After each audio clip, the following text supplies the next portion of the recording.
Good afternoon, everybody. Welcome back to the Big Friendly Truck. But there's been a lot of comments about people asking about the truck, the inside of the truck, the outside of the truck. I think I did a video about the outside of the truck a little while ago, but I'm just going to do a bit of an internal tour of the truck. The first place I'm going to start is going to be in the cab. Where the business end of what life is. It's actually where you actually spend quite a lot of your time if you're overlanding, is actually driving and sitting in the front looking through the windscreen. So I'm just going to pop my way in there, and if you can bear with me while I just sort of climb in and out of the truck. Here we are, business end of the truck. I'm just going to come in through the passenger seat side of things. And then I'm going to switch the video over so I can just take you through what's going on in the front here. Bear with me 1 second. Okay, here we have the front end of a 608D Mercedes truck from 1979. You've got the passenger seat here. This is on a fold, so as I say, underneath we have, if I just slip this forward, we've got a big set of major jump leads there. Always essential when you're traveling. Get a good set of really heavy duty jump leads, good length. I think these the leads are about like 9 meters or something, which allows you to jump pretty much from any which side of the truck.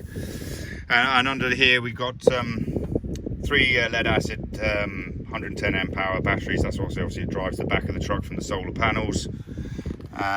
Coming up into the business end of things, glove box, stickers. We didn't do stickers. Lots of travellers seem to do stickers, so if you're going to go on a big trip, seems to be the way forward. Never really looked that up, that you get yourself a sticker so you can slap them on everywhere. We see them in customs offices, on desks, all sorts of places. Seems to be something that people like to see, so worth getting yourself a little design sorted out. These are some of the designs we've picked up so far from the people we've met on the road. Coming through the business end, as I say, we're in the middle of the dash, so I put an extra panel in. It's got 2 USBs. It's got obviously a cigarette lighter, which drives a double socket, which drives the sat nav and can drive other things in the front. All the 2 speakers that we put here and here. There's no audio in this van.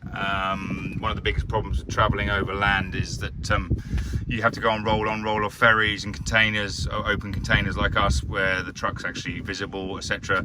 It turns out that people basically rinse you for anything that's got technology written on it. That includes things like personal electric shavers, anything basically. Business end, got obviously the big steering wheel. There's no power steering in this truck, which is okay on the road. It's fine. Obviously parking, it's a bit heavy.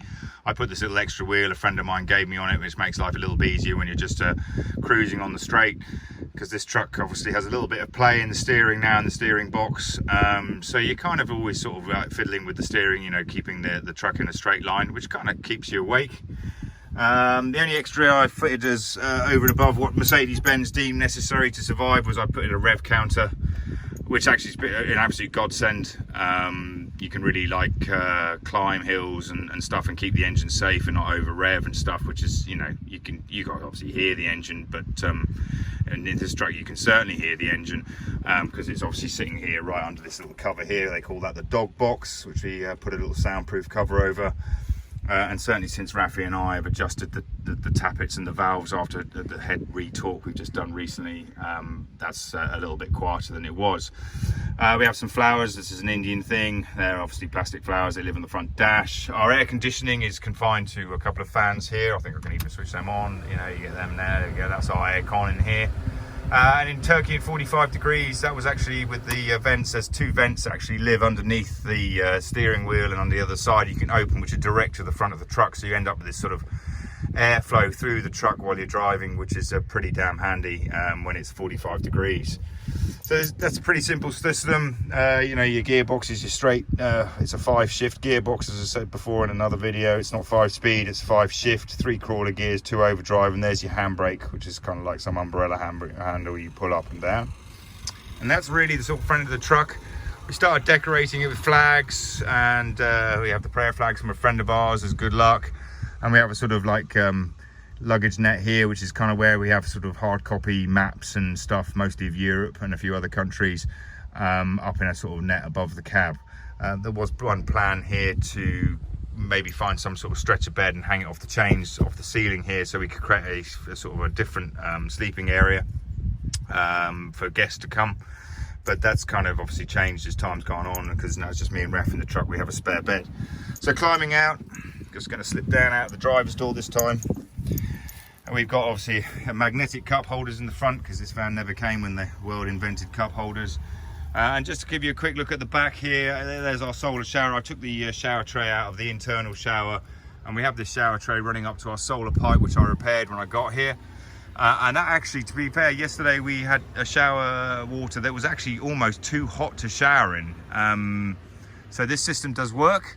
The only thing that's a little bit sketchy is the fact it's part of the pressurized system of the van, which is 30 psi, and that's probably pretty much at the end of its sort of technical limitations as what is a soil pipe from your toilet in England, etc.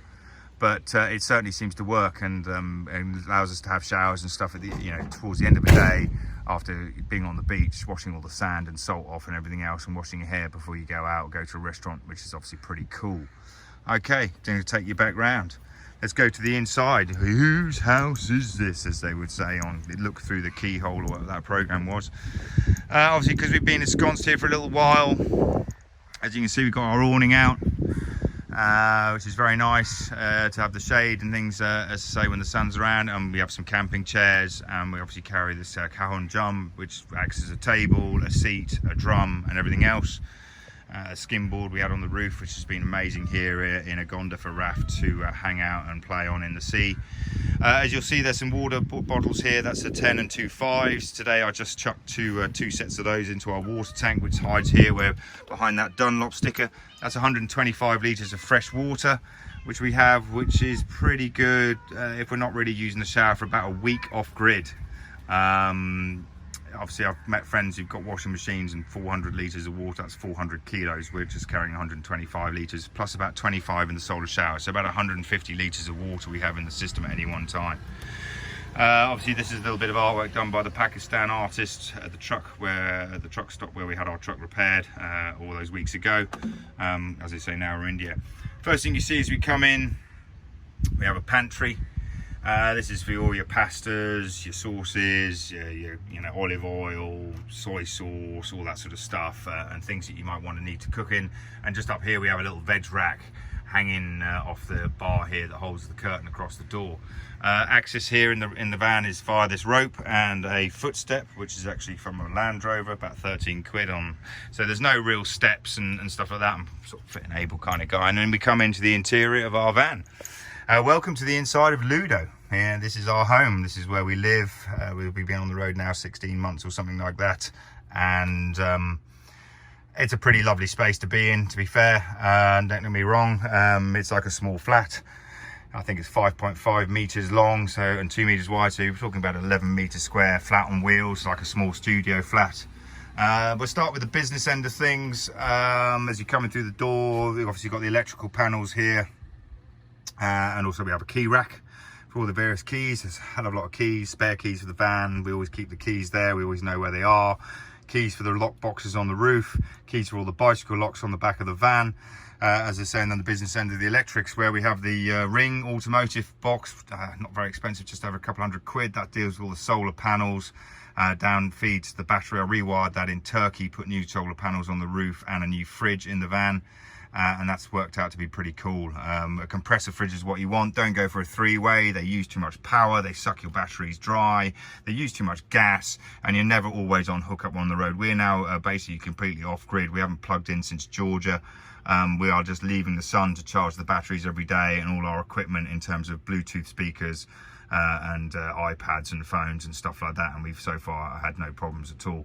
So it's a very unique system. All the lights in the van here are individually switched. We have the fog lights, which is funny enough for the toilet. We have the rock lights, which are for the area under just to my left here under this bulkhead. And then we have a set of overhead lights, which are the two lights in the middle. The rear is separately switched from the one that's kind of always on. And a surprise Rafi in the back of the van with power. There's a separate fuse box for the back of the separate switch box for the back of the van, which allows me to switch every single circuit off one by one. So if there's any problem with a short or a wire that's worn through or some sort of issue, instead of blowing fuses all the time, I can literally just switch that circuit off. The box below obviously shows the current status of power in our batteries. We're running at 12.6, which is kind of fully charged. And if I go to this one here, I can see that we're pulling about 0.8 amps off the roof. 12.9 volts is the battery there, 2 amps going to the main batteries for the start, 33.5 volts coming off the roof itself at the moment. The panels themselves are 405 watt together, as the sun's going down, we're now actually starting to use a bit of battery power. It normally gets up to about 12.7, 12.8 on this one.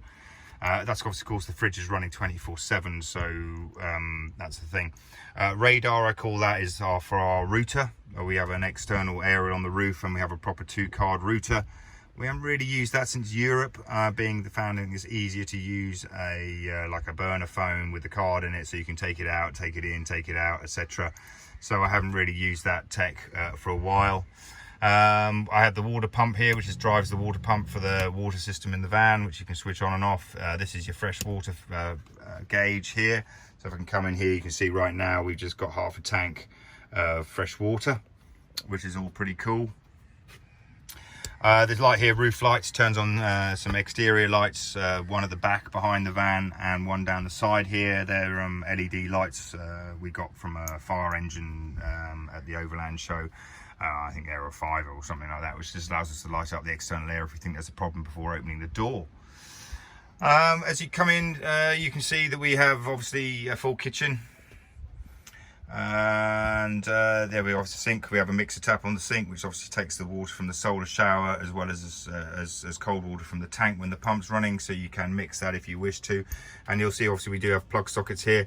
I'm running the inverter at the moment. We have a 1500 watt inverter behind the driver's seat, sorry, which we're just using at the moment because it allows us to charge my iPhone on a really fast charger, etc., or Rafi's phone, etc., or iPads. So you know, we're running the inverter pretty much permanently at the moment, but we're just using it to run the sockets in the van. We do have 240 volt hookup, as I say, but we haven't used that since Georgia. Moving a bit further on, we've got a 2-burner gas stove here. This is a marine stove, and it also comes with a beautiful little oven. When my partner was in the van till Turkey, there was cakes being baked and all sorts. I still do tray bakes and roast chicken and stuff like that. This is the new fridge we bought in Turkey. It's a 65 litre compressor fridge from a company called Indel B. I think they're Italian. It was expensive with the panels and everything else, about £1,000 worth of outlay while we were in Turkey. But since then, now we've got food that stays fresh. I got beer that stays cold, and we have ice. And as you can see, it's a pretty neat little setup here. You know, we've got milk, orange juice. We cool our water here because obviously it's pretty hot. We have eggs, fruit. We keep all our fruit and vegetables and stuff in here, pretty much, apart from the sort of things like potatoes and stuff in the red rack. Otherwise, they just go off too quickly. So it's really cool having a working fridge 24/7, no problem at all. Have ice in your Coca-Cola or your vodka if you want so much. This is the sort of business end under the kitchen sink where we have all the water side of things, and just going into the back here, you can see we have a large like particulate filter at the back. This is the big blue thing just at the back here. This is your main pump. I have a spare pump on the roof just in case this one fails, because it obviously does quite a lot of work in the whole van.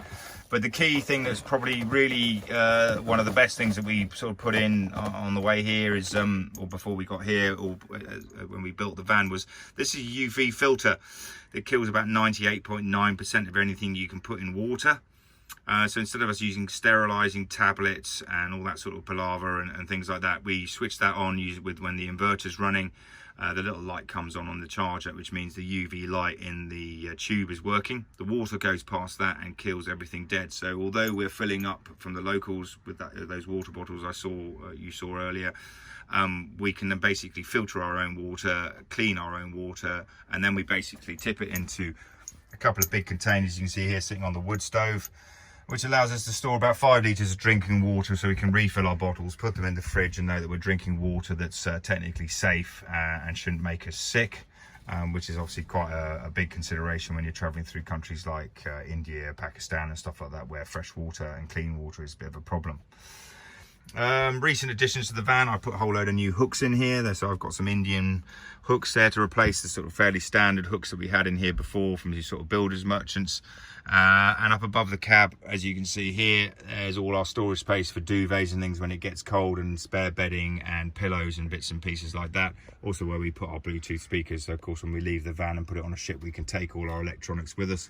We have an external light which I can hang outside in the awning, which is charged on a USB, which is very cool. That lasts for hours. You can turn it to red or soft white or bright white, depending on what you're doing outside. But as I say, we generally have things on charge most of the time. I'm charging the speakers while I'm talking to, because I've been listening to music today.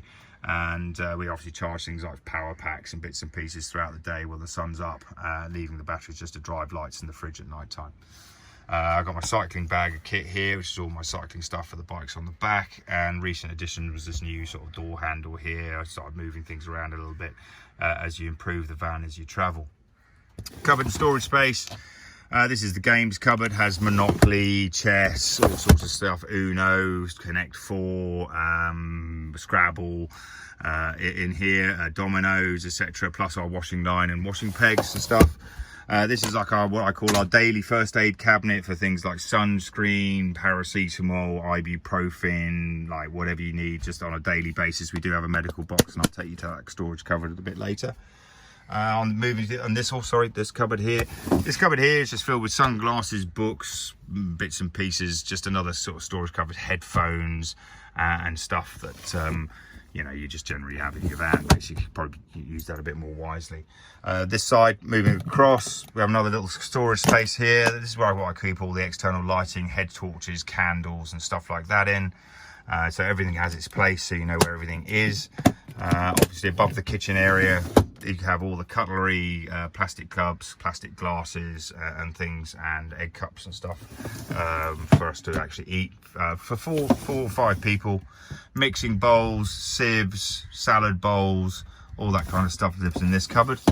Moving into this cupboard, you've got things like coffee pots, coffee, the toasting rack you can stick on the stove, spare containers, tea, coffee, sugar, and cups all live in this one. It's sort of like your tea cupboard basically, so always storage space, very important. If I flip myself around now, and I go a bit lower, under here we've got two drawers, that's storage space for clothing, etc. And the one in the middle is the one I normally use for things like a drinks cabinet.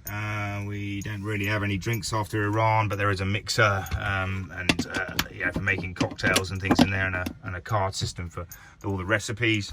And then these two little neat cupboards under here we keep the tabletops. We can have two tables in the front of the van when the double bed's not out the back, on legs that are stored up above the front cab, so we can seat four or five people on the bunket seat here in the front of the vehicle when we're sort of obviously dining and playing games and stuff like that. And then the other side of that is, of course, this is also a flip over bed that turns into one of the most comfortable beds in the van as a double bed. So we can have two people sleeping at the front. And I've just had some guests, Thomas and a friend, Holly, staying here for a few days, which has been really nice. We just fold that out at night time, takes about 10 minutes, make a bed, people could sleep, and there's some extra accommodation for the things. There we have our washing up rack, obviously clipped to the wall at the moment. Washing up's all been done today by Raf. Always a success story. And okay, moving back in here, we obviously, as I said before, we have a wood stove. It's great for heating, and we can cook when it's cold. And on the back of the actual chimney, there's like a little stainless steel container there where you can fill with water, so while you're cooking and heating the van, if it's cold, you can actually heat up your water for washing up and stuff like that afterwards, or washing in the bathroom. Before I head all the way to the back of the van, of course, the bathroom or the washroom, little porthole here, so we can communicate or seal each other in. This is where we have the compost toilet. I had to clean that out last night at 2:30 in the morning because after 4 days, I'm afraid maggots do turn up. It's very hot here.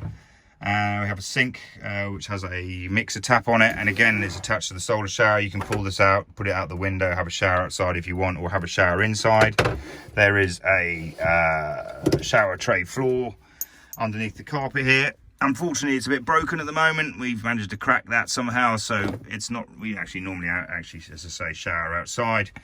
And of course, because the loo's clean, I can show you that. It's a very neat system. Wee goes down one hole, Boo goes down the other.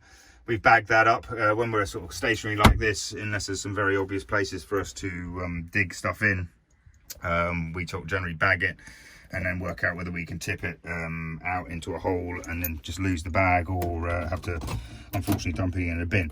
Got another little cabinet here in the bathroom to hold all this sort of stuff when we're traveling, which is obviously sitting on the countertop at the moment. But it's just another storage space. We picked this up in a brocante in France, this little cabinet, and it kind of matches the van in terms of colour and age and everything else. And then we have a little basket here for beach towels, wash kits and things hanging off hooks at the back. We have a shower curtain here if you want to use this room as a shower to stop any water going through the back, and a dressing gown and bits and pieces. We use a night light, which is just battery powered at night, so we don't have to run the internal bathroom lights if you want to use the loo. Obviously the room's very well ventilated. There's a vent here, and there's again behind by the loo there, that's all our solar blinds which can go in all the windows around the van. So if you're in an area of hot or cold, you can just increase the insulation by slipping these in behind the curtains, which just gives you that extra layer. And then there's another vent here on the roof which goes up to one of those sort of spinny things you see on animal vans and stuff, so when we're actually traveling, the actual room gets ventilated. Obviously we have an incense box.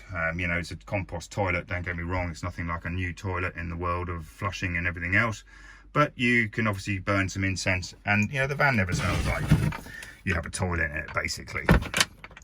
Moving to the back, more storage space up here. This is where Raf keeps his stuff and books and everything else. On the other side, we have that here as well. We have obviously Raf's bed as the bunk at the top, and my bed at the moment is the double at the bottom. This obviously slides back into a single should you wish to, and it gives us a space to put another table at the back, which is obviously very handy. We have USB sockets down here. We have a fire extinguisher obviously just here, obviously near the stove, fire gloves, and the wood store is obviously in this box here. It's empty. Hi, welcome back to Big Friendly Truck Diary. Sorry, I've just put a great big lob of charcoal on my nose. The last video, obviously I was doing the interior, and then my phone ran out of memory and went so that's why that one cut off quite quick, quite suddenly, shall we say. So today, in preparation for the possible departure from Agonda, I'm doing some sort of chores. Let me show kind of things you get up to when you're in a van and you live in a van full time. Yeah, we've got the beds, sort of sheets and things outside. I've taken all the sheets off to be washed at the local Indian laundry. It costs about, I don't know, £2.50, £3 to have your washing done here and dry to pick it up tomorrow. So of course, airing all the beds at the back. This is an area I think which I just about got to on the last video. Obviously Rafi sleeps on the bunk above, I sleep on the double below, which also can become a single, but of course when it's a double we have quite a lot of storage space here. I'll just release this little drawer here. I'll bear with me. So we have the storage space here underneath the bed, which is where the ladder lives.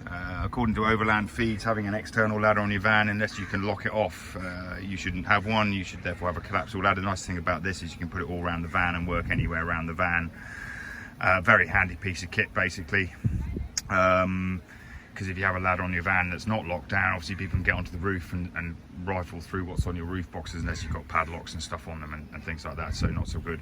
This left-hand box here is actually where all the gas lives. That's just the gas box, which is a metal-lined box with fireproof sealant, etc. So if there was a fire in there, it shouldn't actually technically get into the van, and has a sort of a gas, what they call exit pipe, in the floor, so if there is a gas leak it should actually dissipate through the floor, because butane and propane are heavier than air, they actually sink.